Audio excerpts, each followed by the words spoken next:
Wow, well, who knew that a slasher movie could be so adorable? Hi, everybody. Welcome back to Fiends and Final Girls. I am your host, Meg. After having to take the last couple of weeks off due to an illness running rampant through my household and a bad case of pollen count, which is currently what I'm suffering with, gotta love seasonal allergies, I finally was able to get to the theater to catch a new release. Fingers crossed that my voice holds out for the duration of this video. I don't imagine this is going to be too long, but here we go. I finally got to the theater this week to catch what I can really only describe as a slasher romantic comedy. Last Friday, Hard Eyes dropped, and it looked kind of fun. I didn't see more than beyond just the teaser trailer. I kind of wanted to go into this completely blind, and I'm really glad that I did, because if there was anything, I just don't trust horror teasers especially anymore, or horror trailers really, because they tend to ruin it and give away all of the details of the movie in 2 to 3 minutes. So if you can sum your movie up in 2 to 3 minutes, what do I need to spend 90 minutes on? What extra is that thing going to give me? So I'm really glad that I went into this and I didn't really see anything. So let's get into Hard Eyes. Directed by Josh Rubin, Hard Eyes does something fun. It's blending romance and horror in what I see as being a pretty fresh way. The story follows Allie and Jay, two people who start out strangers, and they meet under seemingly normal circumstances, only to have things take a weird turn towards the end of the first act. So what starts out as a fun, flirty, lighthearted, cute romantic comedy very quickly spirals into a much more traditional slasher type of film. The gist of the story, and I'm gonna do my best to avoid spoilers. I'm gonna try to keep this as general as I possibly can. I'm hopefully going to avoid any major details or pivotal plot points, so I'm gonna do my best to keep this spoiler free.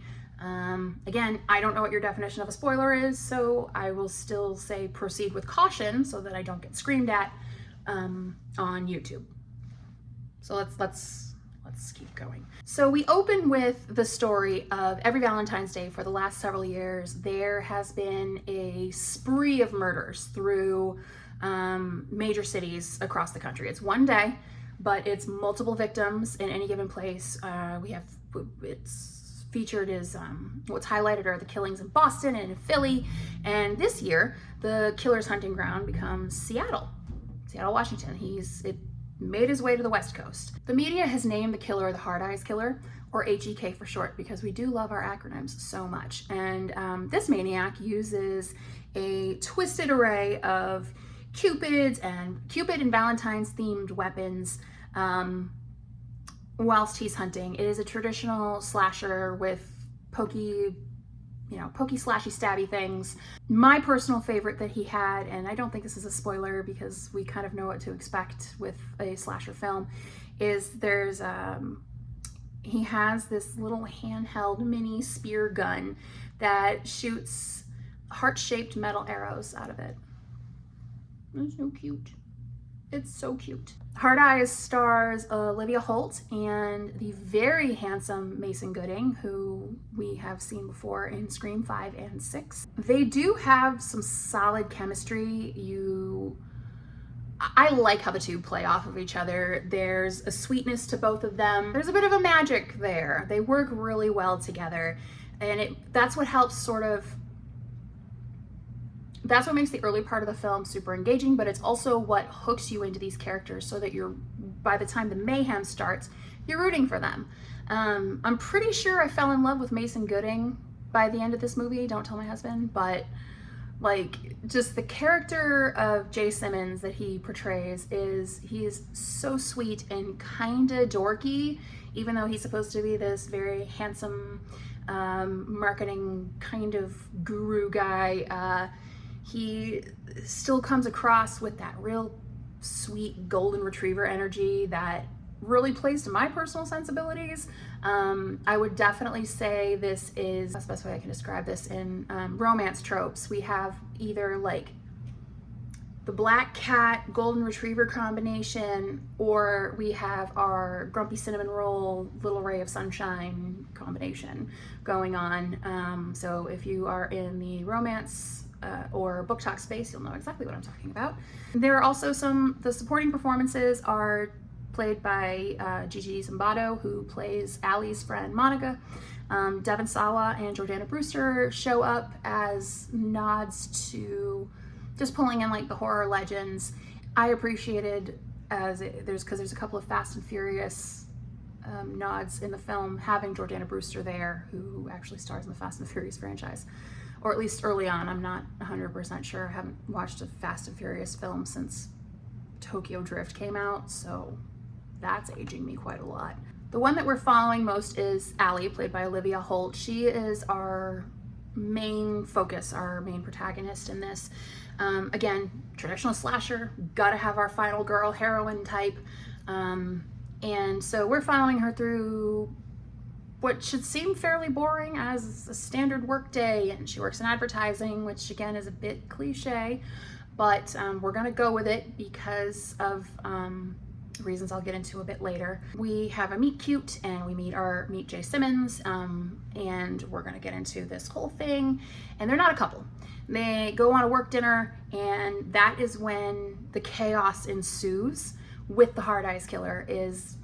We decide to go to dinner as to have a work meeting, and then off we go. Getting into the positives, of which I actually have a fair amount of. So what this movie does is it really does a pretty fair job of keeping you guessing. There's plenty of red herrings and twisty-turny things that happen, and it gets to the point where you're going to be questioning pretty much every character on screen. It kind of goes back to the Randy from Scream thing of everybody's a suspect. In a horror movie, especially in a slasher movie, with a masked slasher, just like this one, everybody is a suspect. Anybody could be under that mask. You don't know who is going around and doing the bloodletting. And I think Hard Eyes does is it keeps the audience on its toes pretty well. As just when you think you've got the killer figured out, something happens, flips the script on you, and it's not who you think it is. There were multiple times where I thought, I know who the killer is. I'm for sure it's that person, or I'm for sure it's that person. And this is one of the few times where I feel like being proven wrong is actually quite nice. It's refreshing to not be able to guess how the outcome of a movie is going to be, especially where I've been a cinephile for so long, and especially in the horror genre where I've seen a lot of slasher films especially, you grow to understand what the beats are and the plot points, and you get to a point where you know what the formulas are, you're gonna see everything coming a mile away. And Hard Eyes, I think, there are gonna be some people who can call the killer a mile away. There's always gonna be the smarty pants who, from the second that a character walks onto the screen, they're able to go, that's the one. Which, by the way, like, that's gotta suck. Like, how do you enjoy anything if you're watching it and you're just like, oh, that's how 10 minutes into a movie, you've pegged who the bad guy is, and you're not supposed to. Like, I don't know. So I turned my brain off and decided I was just gonna go along with this thing and enjoy the ride. Because it started off so strong and so cute with Jay and Allie, I was like, all right, I'm in. I'm invested. Let's see where this thing goes. I wasn't actually able to guess who the killer was until partway through Act 3. Another thing that the movie does is balance the tone really well. It's not a full-on horror comedy, but it definitely has moments of humor. There were a few points throughout the film where I was giggling, and hopefully they were in the appropriate spots. There's a couple of scenes where I might have giggled a little bit because I was caught off guard by something that happened. I wouldn't necessarily put this in the same exact category as a Tucker and Dale or a Shaun of the Dead or American Wolf in London, where it's a true horror comedy. just because it's got that romantic edge to it, but it walks that line pretty closely. It's got that romantic comedy feel that it keeps luring you into the sense of saying, oh, with stuff that's happening between Jay and Allie and even other couples in the film. And you have the moments where it's heartwarming and very sweet and lovey-dovey, and then the dark ones come along, and because you are in this kind of warm, fuzzy headspace, the darker murdery scenes, they hit a little bit harder because I don't want to say you're not prepared for it, but you're definitely not in the headspace to receive that because of how they flip. Hard Eyes flips back and forth between romance and the romantic comedy part and the horror movie part. As I mentioned before, another positive is the romantic chemistry between Olivia Holt and Mason Gooding. Frankly, the casting between those two I thought was so good that it was a palpable chemistry. Like, you could feel the crackle in the air pretty well, but it made you root for them. It put you on their side, and you wanted to see both of them come out of this alive, if for no other reason than you wanted to see them succeed as a couple. And that is what helps make the danger portion of it that much more intense when it happens, because you are actually invested in this couple, and you want them to, not just survive, but actually make it out and continue on as a couple, because we don't start out that way. Now, as slasher fans, we all know what we're here for. We're here for the carnage candy. What is the gore like? What are we going to see? Is it going to be, how sanitized of a movie are we getting here? Oh, it's not sanitized. We're not talking like Terrifier, Hostel, Saw levels of blood and guts, but it's definitely a bit more than your traditional slasher film, something more than you would get in, say, like a Friday the 13th or a Halloween. There's a fair amount of gore. You get to see there's a few kills in the movie that the camera's not shying away from it at all. You're going to see in all of its vivid red corn syrupy glory. So if you're a gore hound, you're definitely going to be getting something out of this movie. There's a couple of things where I was like, that's bordering on gross. So it's a pretty visceral experience in a few places. I found a few of the kills there to be fairly creative. It's not just, stab and go, or at least not completely. There's a few instances. I mean, there's enough carnage curveballs in there to keep you engaged if that's specifically what you're there for, is the blood and guts portion of the program. And the killer, the last positive I have is the killer, the Hard Eyes killer himself is pretty intense. The Hard Eyes killer has a bit of a Michael Myers flavor to him. He's the tall, dark, and silent type. Similar kind of a presence. You always kind of feel like the killer's looming over the movie, much like Myers and Halloween. Silent, very calculated, but a little bit angrier, a little bit meaner. There's definitely a bit more, whereas as Michael Myers I would describe as being more shark in the water, passionless kind of a killer. Like, he kills because that's what he does. The Hard Eyes killer, not just the mean streak, but there's definitely a passionate streak there. There's a motive, and it does get revealed at the end of the movie. It's kind of surprising, but I also found it hilarious. There's definitely an edge of the dark humor. Not black humor, it's not pitch black, but it's definitely a darker shade of humor once you get to the end of it. I personally found amusing. I'm hoping you guys will feel the same way when you go to see it. In sharing the positives, no movie's perfect. Let's get to the negatives. I personally don't see these as deal breakers. You might. It's still a film that has got its fair share of flaws. So here's a few things that didn't quite work for me. or maybe with another pass through the script could have worked for me just a little bit better. First off, I think it follows the Scream formula just a little too closely. Don't get me wrong, I love the Scream movies. I have been a fan of the Scream movies since the 90s. Like, this is not a knock on that. But since the resurgence over the last couple years, getting Scream 5 and 6, and hopefully eventually we get Scream 7, I think it's back in the zeitgeist enough that Kevin Williams' flavor is out there for other filmmakers to be like, all right, we need to fit inside this Scream box in order for our movie to do well. I think Hard Eyes handles the red herring aspect way better than Scream ever did. In especially the first Scream film, like, you knew Billy Loomis was a killer pretty much immediately. And I personally, while I do enjoy the movie, I don't think it did a very good job of trying to cover that up.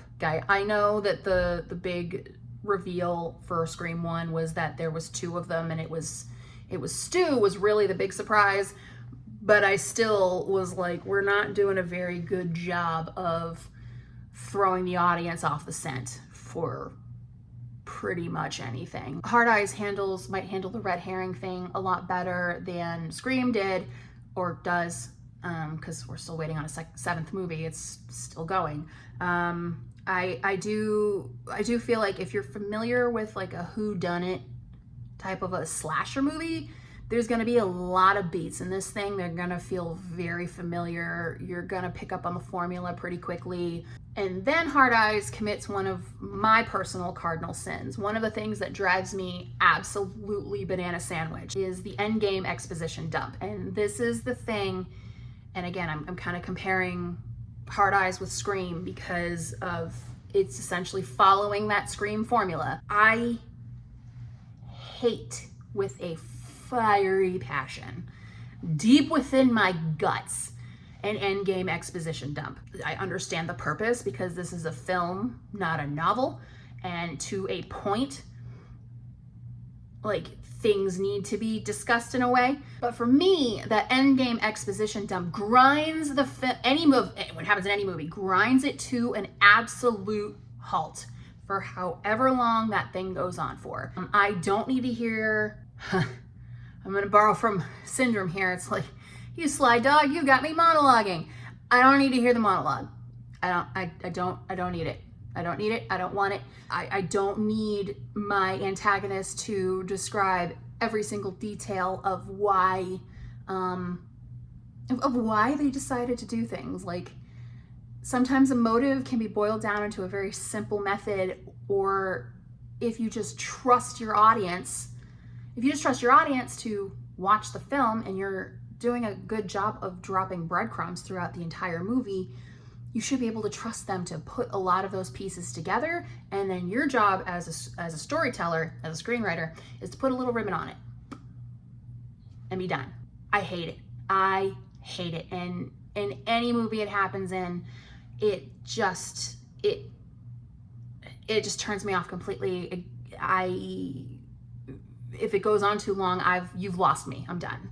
Thankfully, in this film, it didn't go on for too long. They got through it pretty fast, but I fucking hate it. I hate it. And it's one of those movie tropes that I really would like to go away. Another one, and this goes back not just to romantic comedy movies, but also rom-com novels as well. Romance novels, especially contemporary romance. Another thing that just drives me fucking bananas is the clumsy female main character trope. I can't stand it. I can't stand it. There's a chance that the filmmakers used that particular trope in this movie to be satirical, and my fingers are crossed that that's what they were doing, was using it more as like kind of to make fun of the whole notion that in order for a female protagonist to be relatable in any way, she has to be tripping over her own feet or bumping into things or whatever, like falling down the stairs, skinning her knee. Like, I don't know who needs to hear this, But unless you have vertigo or any sort of inner ear issue, 99% of women, 99+% of women can walk and not fall down.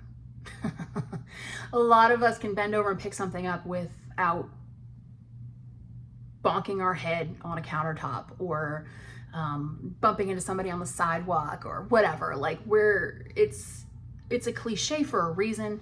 It's old, it's tired. I don't know why storytellers still insist on using this as a look how relatable she is trope. It's not relatable, it's annoying. I don't love that they made that one of her character traits. An otherwise relatively intelligent, a relatively intelligent woman. We have to make her fall down like a toddler all the time. Our horror heroines are able to walk a straight line without falling over their own feet. Can we stop that now? Can I just put in a request to make that not happen anymore? Because one trope that they did manage to avoid that happens a lot is they showed us that Allie was fairly intelligent without telling us. Like if you go and look at a lot of romantic comedies, especially more young adult teen-centered ones, like in like for a teen-centered one, Twilight, we get told all the time, especially in the books, like Bella is so smart. Look how smart Bella is, and she didn't do a single intelligent thing probably throughout the entire series. Like I cannot recall a single intelligent move that plank of wood made. Same thing with something like, the Twilight ripoff 50 Shades of Grey. Same thing. We're told that Anastasia is so intelligent. Man, you are so smart and you are so capable. Does she do anything smart and capable? No, not even a little bit. But Allie is intelligent. She is capable. So her having the fall down and go boom trope, the clumsy FMC trope, makes my blood boil because it's so unnecessary. This might be a more nitpicky negative, but this movie, there's a lot of scenes in this movie that are pretty dark, as in not well lit. This could just have been my theater experience. Maybe the whatever projector was that they were using wasn't very well lit from in any way, I don't know. But there were a few moments where I really couldn't see what was actually happening. So that critique might be a mileage may vary type of a thing for whoever else is gonna go see this thing. When the tension is high, I wanna see what's going on, and I don't wanna try to pick through the shadows of a poorly lit set to see anything happening at all. It's kind of frustrating, and it seems to be happening a lot, and I don't know if it's just because I had the same complaint with The Wolfman, so I don't know if it was more of a movie theater thing, like maybe when I watch it at home it'll be better and it's just the theater experience. I'm not 100% sure, but it definitely did not work for me. And finally, the last negative is this. Hard Eyes does use a lot of romantic comedy cliches.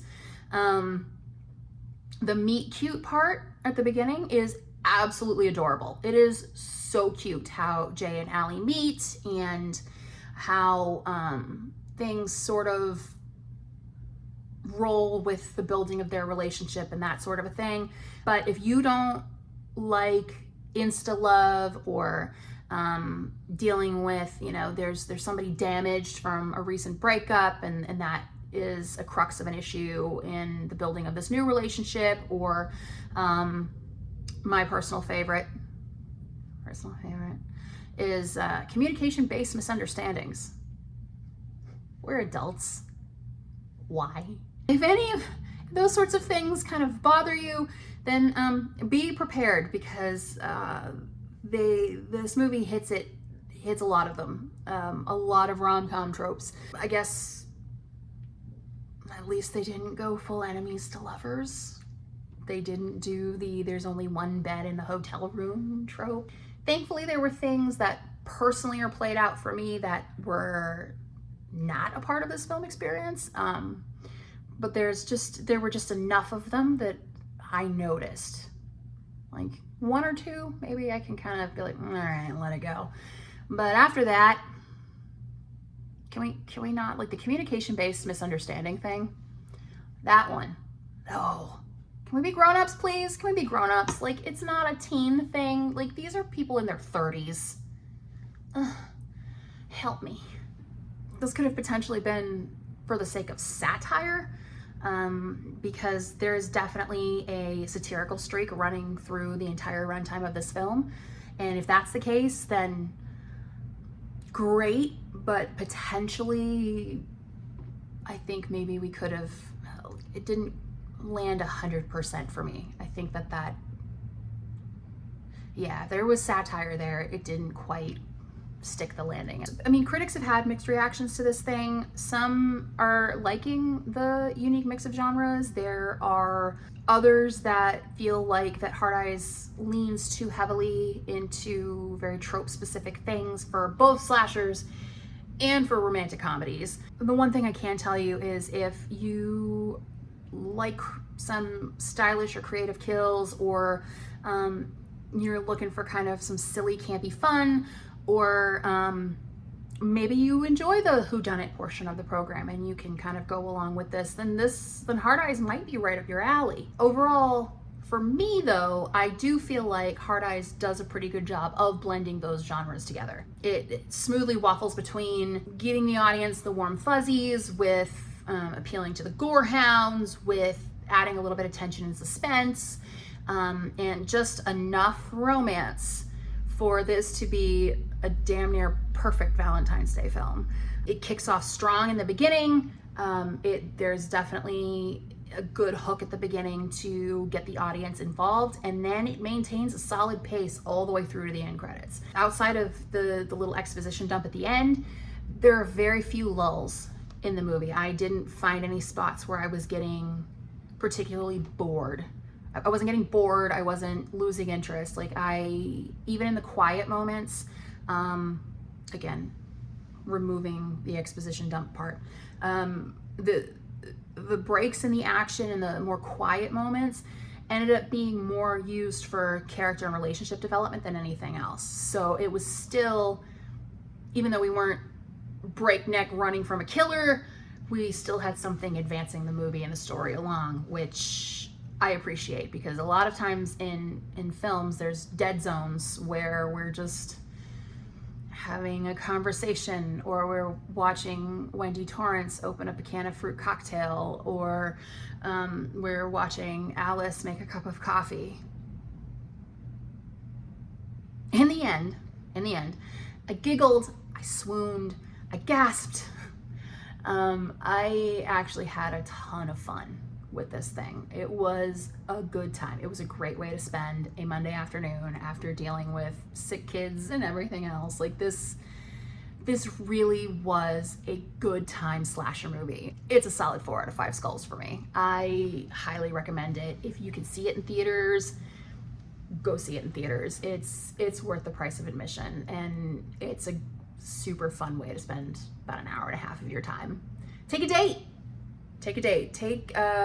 I actually found this thing to be pretty girl friendly. There's a lot of us weirdos and freaks that enjoy horror movies, but there are a lot of girls that don't. And so if you happen to have one of those in your life and you were like, hey babe, I think this is a great mix of stuff that you like and stuff that I like, and there's a handsome guy in it, let's go. But what do you think? Are you gonna go check out Hard Eyes? If you have seen it already, did you like it? Did you not? Start that discussion in the comments below. And if you haven't already, don't forget to like and subscribe for more horror reviews, deep dives, and just general shenanigans. And until next time, my darlings, remember, stay curious, stay weird, and all of the best stories hide in the dark.